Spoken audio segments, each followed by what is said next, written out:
ठीक है। अब भाई इधर ध्यान दें आप। अभी हम पढ़ रहे थे टॉपिक एडवर्टाइजमेंट। एडवर्टाइजमेंट में भी हमने कौन कौन से टॉपिक पढ़ लिए हैं। किराए पर अगर कोई चीज लेनी है टू लेट, ठीक है। कोई चीज हमें बेचनी है फॉर सेल, कोई चीज हमें खरीदनी है टू परचेज, ठीक है। फिर कल हमने पढ़े थे मैट्रिमोनियल यानी वैवाहिकी, ठीक है। तो कल जो एग्जांपल हमने करके देखा था उसका क्या था, ब्राइड, ब्राइड वाली वधू, ठीक है। आज का ठीक विपरीत वर्ड चाहिए, उसके लिए क्वेश्चन लिखते हैं। पहले देखिए, मान लो क्वेश्चन लिखा हुआ है,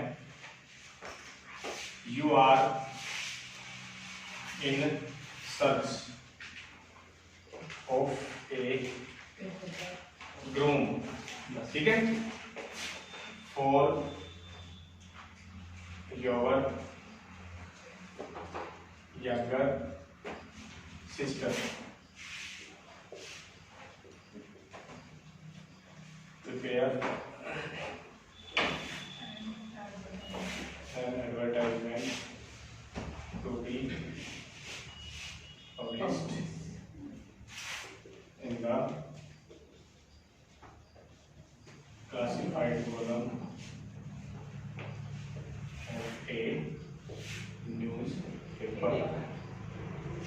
सिंपल सा क्वेश्चन है कि आप किसकी तलाश में, ग्रूम की तलाश में है, किसके लिए, अपनी छोटी भाई। अब हमारा जो एडवर्टाइजमेंट हमें लिखना है उसका हेडिंग क्या बन रहा है, सबसे पहले ब्राइड ग्रूम, ग्रूम या ब्राइड ग्रूम दोनों एक ही समान आती हैं, शॉर्ट में लिख सकते हैं इसको। तो आपका हेडिंग बन गया सबसे पहले ब्राइड ग्रूम, क्लियर। अब एक बार फोकस करेंगे, हम किस स्थिति में है कि हमें ब्राइड ग्रूम चाहिए, यानी हमारे पास क्या है, ब्राइड, ठीक है। बताया था आपको कि ये वैवाहिकी वाले जो एडवर्टाइजमेंट होते हैं इनमें क्या अंतर है, इनमें एक चीज हमारे पास होती है और एक चीज हमें चाहिए, ठीक है। बाकी जो कुछ थे सेल के, परचेज के, किराए पर लेने देने, उनमें क्या होता था, सिर्फ या तो कोई भी एक चीज हमें चाहिए या फिर हमारे पास वो है। यहाँ पे दोनों ही कंडीशन लागू होती है, एक चीज हमारे पास है और एक हमें चाहिए। तो हमारे पास है क्या, ब्राइड, चाहिए क्या, ब्राइड।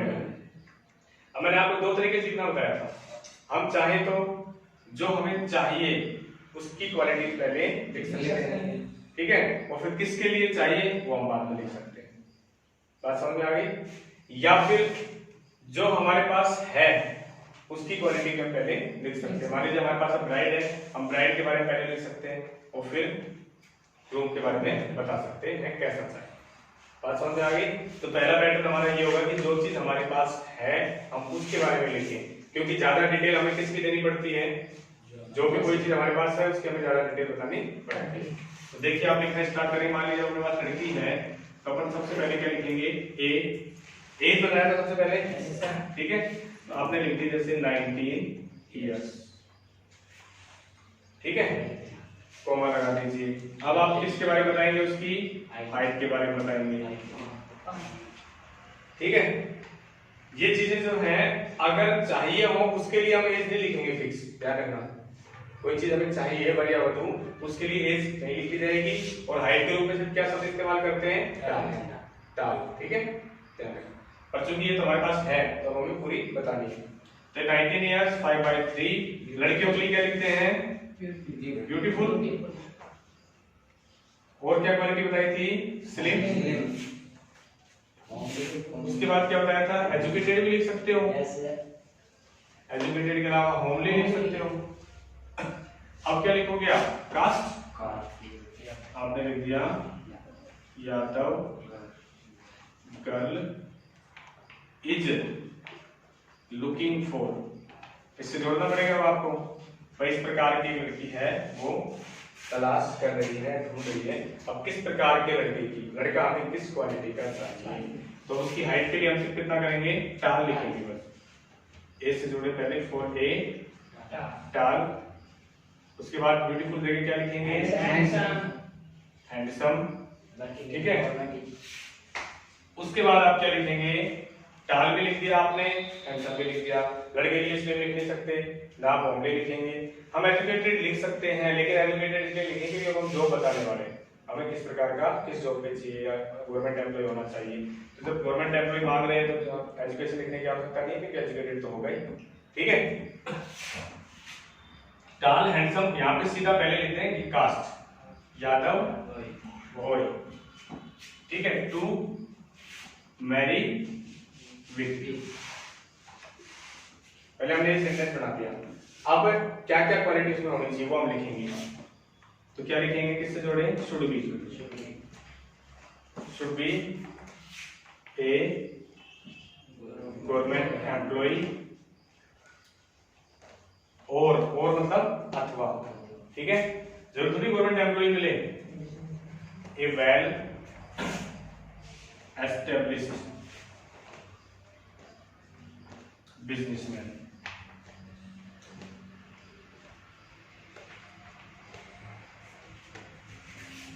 ठीक है, वेल एस्टेब्लिश्ड का मतलब होता है अच्छे तरीके से स्थापित, ठीक है, बिजनेसमैन का पास, क्योंकि बिजनेसमैन अगर सिंपल लिख दें और बिजनेसमैन या तो गवर्नमेंट एम्प्लॉय हो या फिर बिजनेसमैन, तो नॉर्मल बिजनेसमैन के बहुत सारे मायने निकलते हैं आजकल। बिजनेसमैन का मतलब क्या होता है, व्यापारी। कोई व्यक्ति अगर सड़क के किनारे रेडी लगा के मूंगफली बेच रहा है तो वो भी बिजनेसमैन ही है, अपने आप में बिजनेस तो कर ही रहा है ना खुद का। इसकी अगर चाय की या इस प्रकार की कोई ठेला लगाता है या फिर अपना कोई छोटा मोटा उसका दुकान चलता है तो वो भी बिजनेस में कर रहा है कुछ ना कुछ, ठीक है। यहाँ तक कि जो बड़े शहरों में, अपने यहाँ तो उस चीज की वैल्यू नहीं है, बड़े शहर जैसे दिल्ली है, ठीक है, बॉम्बे है, वहां पर आपको दातुन भी बिकती है, नीम के पेड़ की जो दातुन होती है काट काट छोटे छोटे बिकती है उस टाइम पे, तो वो जो बेच रहा है वो भी क्या है, बिजनेसमैन ही है वैसे तो। लेकिन हमने साथ में लिखा वेल एस्टेब्लिश्ड बिजनेसमैन, यानी नॉर्मल बिजनेस, अच्छे से स्थापित, कोई भी काम करता हो बढ़िया तरीके से उसमें उसकी रेपुटेशन हो, ठीक है, अच्छा कमाता हो, इसका मतलब ये हो गया, ठीक है ना। तो हमने दोनों कंडीशन लिखी है, क्या क्या होना चाहिए, should be A government employee और ए वेल एस्टेब्लिश्ड बिजनेसमैन। बिजनेसमैन में ध्यान दें अशुद्धि हो रखी है, इसको ए करें, क्योंकि ये होते ही क्या हो जाता है, वो बहुवचन हो जाता है, ठीक है ना। वेल एस्टेब्लिश्ड बिजनेसमैन भी हो सकता है। एक लाइन एक्स्ट्रा में लिखने के लिए कही थी, क्या बताई थी, should be from reputed family, वो हम लिख सकते हैं, should be from reputed family. क्या मतलब हो गया इसका, कि प्रतिष्ठित परिवार से, इज्जतदार परिवार से होना। और लास्ट में हमें क्या करना होता है, प्लीज कॉन्टैक्ट। अगर ये और कैसा होता तब तो हम सीधा यहाँ पर मोबाइल नंबर या एड्रेस लिख देते, लेकिन चूंकि मैट्रिमोनियल है तो हमें किन किन चीजों की डिमांड होगी, एक तो फोटो, कलर फोटो, और वो भी कैसा, रिसेंट वर्ड याद रखना है, अभी का, हाल ही का, ठीक है। तो रिसेंट कलर फोटो चाहिए, साथ में क्या चाहिए हमें, कंप्लीट बायोडाटा भी चाहिए, उसकी जॉब से संबंधित बायोडाटा, सब चीजें जाएंगी, फिर अपने जॉब की सब चीजें देगा और सेंड करेगा, चाहे वो पे स्लिप हो, चाहे जॉइनिंग लेटर्स हो, ठीक है, उनकी कॉपी हो, या फिर जैसे कि वो अपनी जन्म कुंडली वगैरह भी साथ में दे, तो वो सब बायोडाटा में जाएगा उसका पूरी डिटेल। तो इसमें लिखना क्या क्या जरूरी है, please contact with recent colour photo and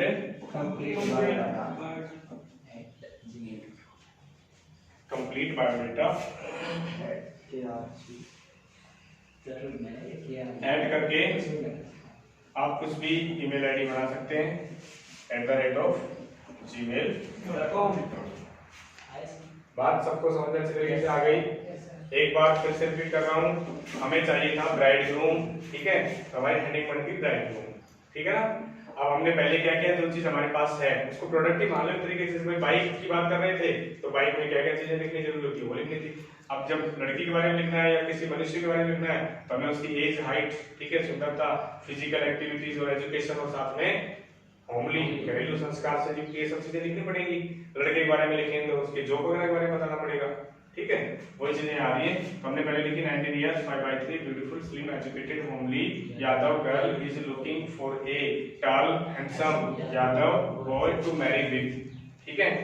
कैसा होना चाहिए, शुड बी गवर्नमेंट एम्प्लॉई और ए वेल एस्टैब्लिश्ड बिजनेसमैन, साथ में should be from reputed family, ठीक है।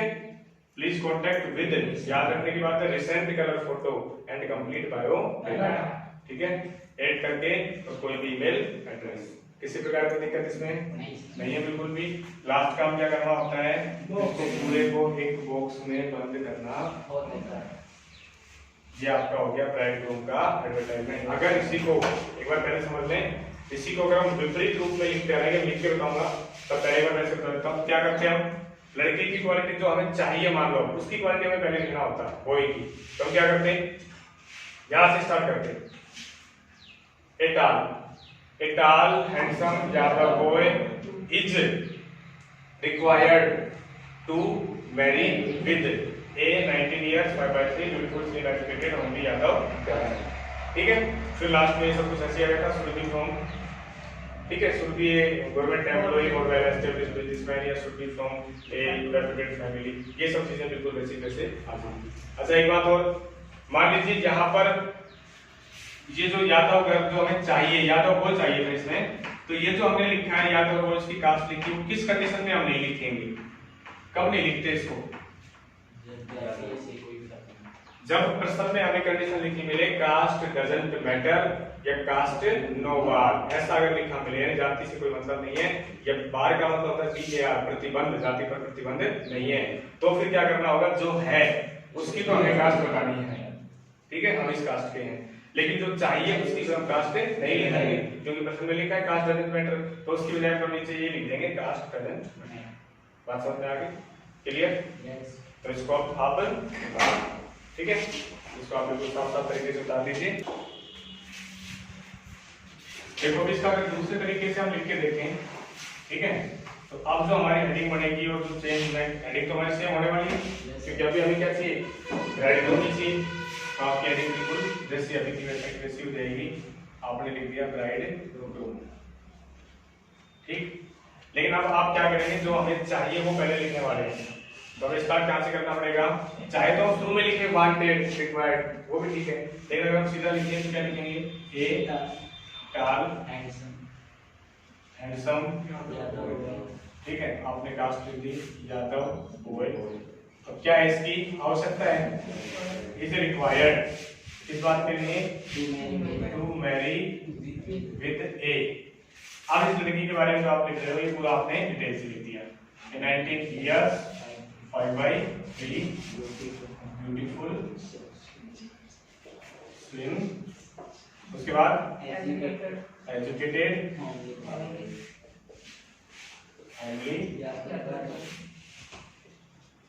यादव गर्ल,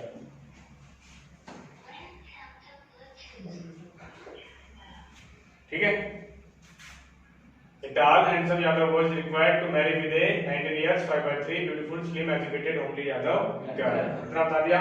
अब हमें should be वाला सेंटेंस जोड़ना है इसके आगे का, क्या करेंगे, should be a government employee or a well established businessman,